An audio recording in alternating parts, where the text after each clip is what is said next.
this. Breaking news out of the Middle East. Iranian state media claiming the country attacked 3 ships in the Strait of Hormuz. Well, also breaking at this hour, President Donald Trump on Truth Social saying, I have ordered the United States Navy to shoot and kill. No one sails from the Strait of Hormuz to anywhere in the world without the permission of the United States Navy.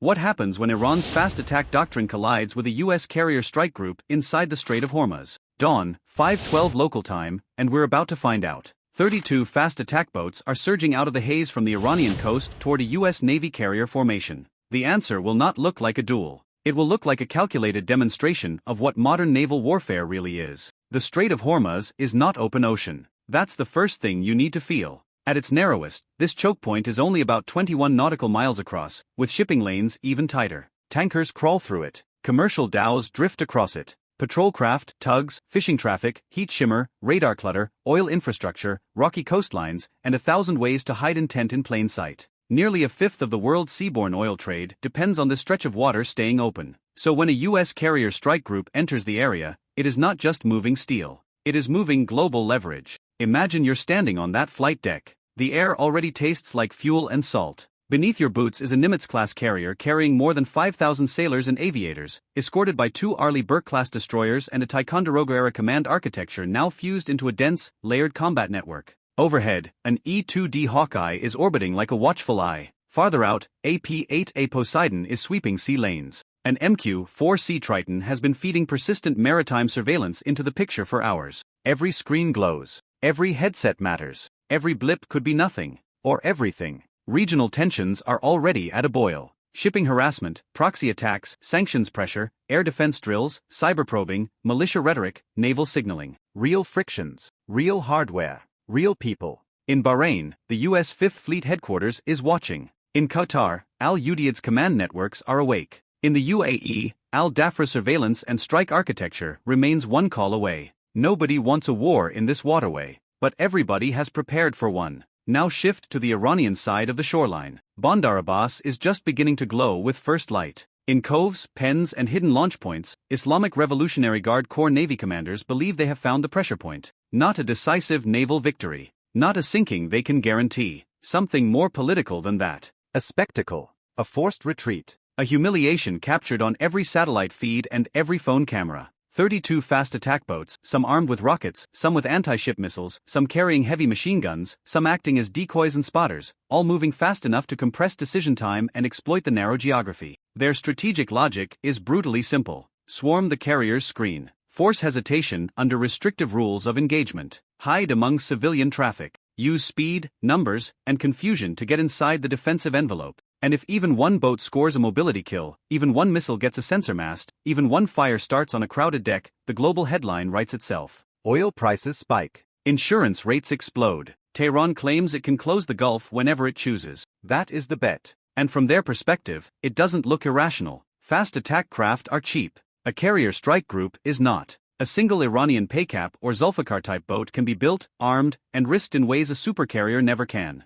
They think they are playing asymmetric chess. They think Washington will blink before firing first in a crowded commercial lane. They think speed will distort the timeline. They think numbers will fracture command judgment. But they overlook something critical. Actually, they overlook several things at once. They mistake restraint for blindness. They mistake silence for confusion. Most dangerous of all, they assume the carrier group is seeing the world one radar return at a time, one boat at a time, one local contact at a time. It isn't. It is seeing pattern, signature, behavior, origin point, data link correlation, electronic emissions, formation logic, route predictability. What they didn't account for is that the U.S. network is not just watching the water. It has already been watching the preparations behind the water. At 4:47, before the first engines even cleared their coves, overhead surveillance had already flagged abnormal movement near multiple Iranian littoral launch points. At 4:53, the Triton correlates wake patterns from dispersed craft leaving 2 separate inlets along the coast. At 4:56, the P-8A confirms clustered high-speed departures inconsistent with routine patrols. At 5:01, the E-2DS battle management crew establishes track files and starts separating civilian movement from coordinated tactical vectors. 32 contacts. Similar acceleration. Similar headings. Similar timing. No accident. Here's the flaw in Iranian thinking: the U.S. strike group is not waiting for the threat to become obvious to human eyes. Cooperative engagement capability, Link 16, maritime ISR fusion, electronic support measures, and doctrine refined over decades are already turning those contacts into intent. The picture is not blurry. It is getting sharper by the second. And now the question changes. Not is this hostile? That is becoming clear. The real question is, when do you act? You're in the carrier's combat information center now. Red lighting, quiet voices, fast hands. The deck above you is still ordered, but it's a brittle kind of calm. A tactical action officer leans in over a console. A destroyer commander reports the nearest swarm element making 42 knots. Another screen shows a second cluster angling to flank from the north side of the shipping lane. The E-2D reports no aircraft airborne from Iranian bases yet, but coastal emitters are flickering on and off. That means somebody on shore wants a better look, or a firing solution. At 5:08, the first alert cascade begins. General quarters. Air wing cruise sprint. Rotor blades start turning on MH-60 are Seahawks configured for armed surface interdiction. F divided by a -18E Super Hornets are moved into launch sequence, not for dramatic flyovers, but for fast response the moment authorization lands. The destroyers shift to higher readiness. Spy radars stay disciplined. Electronic warfare teams begin listening harder. Less than 10 minutes remain before the lead Iranian boats hit the outer defensive decision line. Could you make that call? In these waters, every second carries strategic weight. Fire too early, and you hand the enemy a propaganda narrative. Fire too late, and you gamble with thousands of lives on a floating airfield worth more than entire national defense budgets. 4 seconds on social media can rewrite a week of diplomacy. 4 seconds in combat can decide whether sailors go home. At 5:11, bridge-to-bridge warnings go out in English and Farsi. Unidentified Iranian military craft approaching coalition naval formation, alter course immediately. No response. At 5:12, range drops. The lead boats do not peel off. They spread. That is the tell. Civilian traffic doesn't do that. Harassment craft sometimes do. Attack formations absolutely do. One cluster angles toward the portside screen. Another drives directly toward the formation's forward axis. A third holds slightly back, exactly where you'd place missile shooters or command relays. Then the next piece falls into place. At 5:13, electronic support measures detect brief fire control activity from the Iranian coastline near Larak Island. Seconds later, infrared tracks bloom on a destroyer's scope. Not from the boats, from shore. A salvo of anti-ship cruise missiles has just launched, using the fast attack boats as clutter, distraction, and terminal spotting support. This was never just a swarm. It was a layered ambush designed to saturate perception and compress retaliation. Now it becomes real all at once. The destroyer's Aegis systems snap from watchfulness to violence. Vertical launch cells open. SM-2s punch into the dawn, climbing hard, then knifing down toward incoming sea skimmers. Evolved Sea Sparrow missiles follow, built for exactly this kind of dense, fast, low-altitude problem. The air over the strait turns from empty blue-gray into a stack of invisible geometry and controlled destruction. Radar track split, merge, vanish. One missile dies 15 miles out. Another breaks apart lower. A third tries to hug the water and gets taken by YSSM just above the wave tops. You're on the deck now in your mind, and you hear it before you understand it. The deep cough of launches. The flat ripping sound of jets getting airborne. The chop of helicopters lifting with weapons hot. Then the distant, hard cracks of intercepts over water.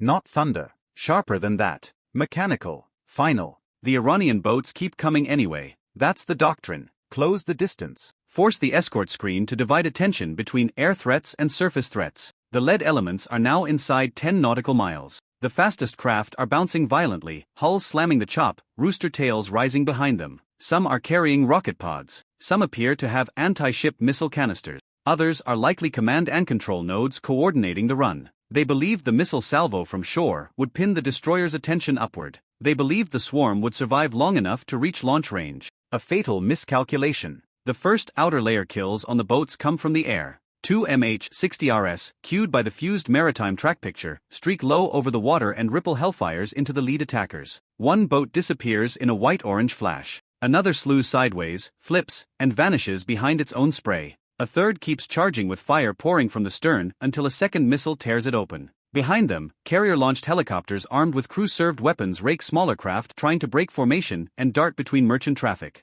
At the same time, a pair of Super Hornets finally launches and climbs just high enough to own the surface picture. They are not there to dogfight. They are there to extend decision reach, identify armed contacts, and strike anything that survives the helicopter's first cut. One pilot sees what the tactical plot already suspected. Several of the trailing boats are not charging at all. They are slowing just enough to deploy small unmanned aerial systems. More layers, more confusion, more angles of approach. Could you even tell, at 40 knots and rising sun glare, which hull is carrying cameras, which is carrying rockets, and which one is carrying a missile that can cripple a warship? That is why modern navies do not trust eyesight alone. They trust integration. At 5:16, the second coastal missile wave appears. Fewer rounds this time, but launched from a different sector to complicate radar geometry. The escorts answer with textbook discipline. SM-2 for the outer engagement. Yes, SM for the leakers. Electronic warfare to distort seeker confidence. Decoys ready if needed. One missile gets lower than the others and forces a brutal close-in sequence. Rolling airframe missile from an escort.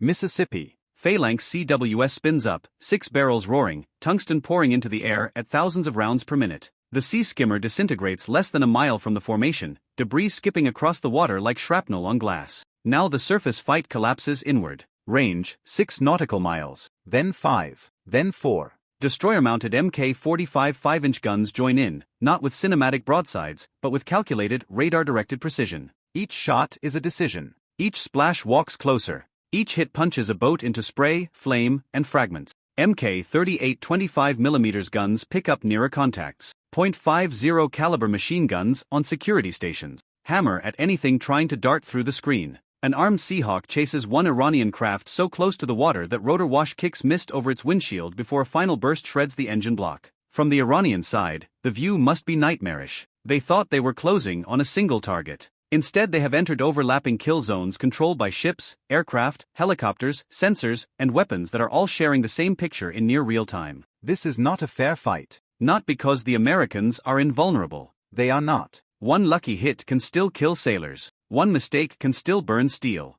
But because the swarm has run headfirst into a system designed to turn mass into exposure. At 5:19, the tally changes fast. 8 boats destroyed, 4 disabled, 2 breaking away. The rest still trying to press. A few fire unguided rockets at extreme range, more for disruption than effect. The rounds land wild, geysering harmlessly short of the escorts. Another boat attempts a high-speed crossing maneuver to force close-in fire control confusion. It doesn't get there. A Hellfire reaches it first. Fireball. Hull fragments. Wake gone. Then comes the moment every commander dreads. One attacker slips through a seam. Not all the way through, but far enough to force immediate action. It appears from behind a commercial vessel, sprinting at over 45 knots, using civilian traffic exactly as planners hoped. For maybe 5 seconds, nobody on an amateur video feed would understand how dangerous that is. But the destroyer's crew understands instantly. There is no hesitation now. The Mk-38 opens up. The first burst walks across the bow. The second tears through the cockpit.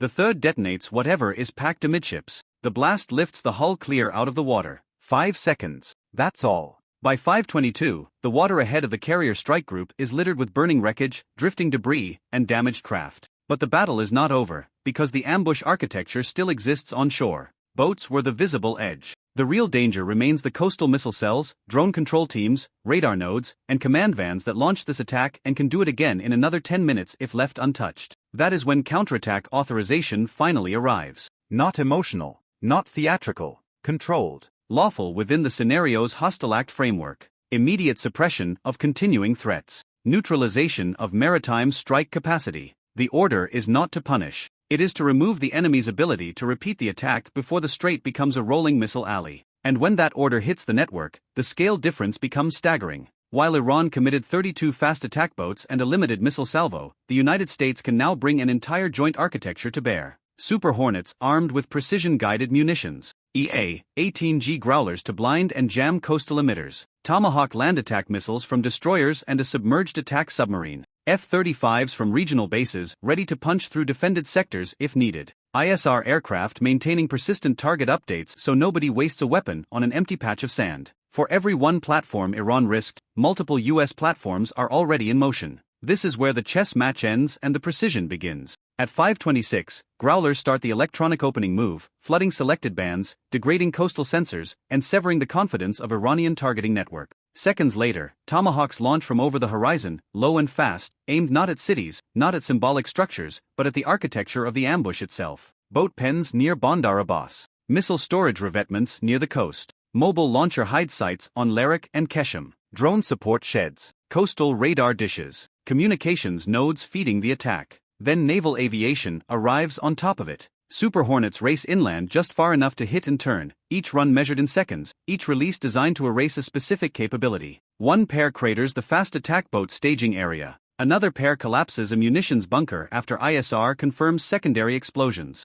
A third smashes fuel storage feeding the littoral swarm fleet. Overhead, electronic warfare keeps the defenders disoriented. Any surviving command post trying to relay new launch orders is now fighting broken comms, damaged radars, and pilots who are already inbound. Now switch perspective again. From the Iranian side, this is the moment the plan dies. Not when the first boat explodes. Not even when the first missile is intercepted. Plans survive losses. What they don't survive is systematic loss of the infrastructure that makes a second attempt possible. Boat ramps destroyed, fuel gone, missile trucks burning, Command vans shattered, radar coverage punctured. The ability to regenerate the threat is collapsing in real time. And that is the true shock in this scenario. Not that 32 fast attack boats could threaten a carrier in confined waters. They absolutely could. In the Strait of Hormuz, small boats are never trivial. The shock is how quickly the balance flips once the integrated network confirms intent and the counterstrike is unleashed. What looked like an asymmetric gamble becomes a brutally one-sided exposure of every node required to support it. By 5:34, the surface fight is effectively over.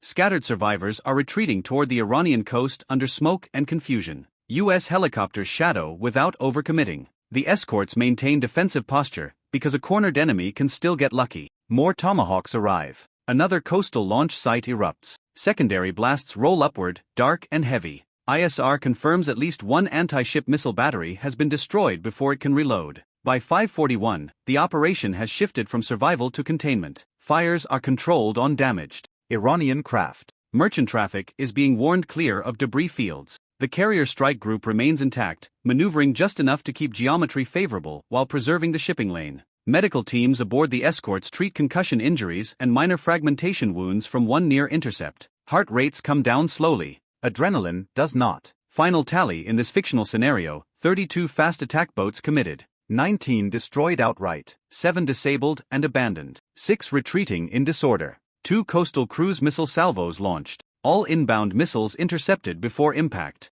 multiple small drones deployed, most destroyed, the rest ineffective. U.S. losses: no ship sunk, no flight deck disabled, no strategic mission kill, several personnel injured. One helicopter takes minor damage from debris. The strait stays open. Total duration: 42 minutes. Less time than most people spend commuting to work. Less time than a school lesson. Less time than a delayed boarding call at an airport. In 42 minutes, a crisis that could have ignited global panic instead becomes a hard lesson in the difference between bravery and capacity, between harassment and warfighting, between a swarm and a network built to kill swarms. And the aftermath reaches far beyond burning hulls. Insurance markets surge. Regional navies recalculate. Every military planner watching the footage learns the same thing. In modern combat, isolated platforms matter less than integrated systems. The side that sees first, classifies first, shares first, and decides first usually fires from a position of overwhelming advantage. Technology alone does not do that. Training does. Discipline does. Doctrine does. Human beings in dark rooms making the right calls under impossible time pressure do.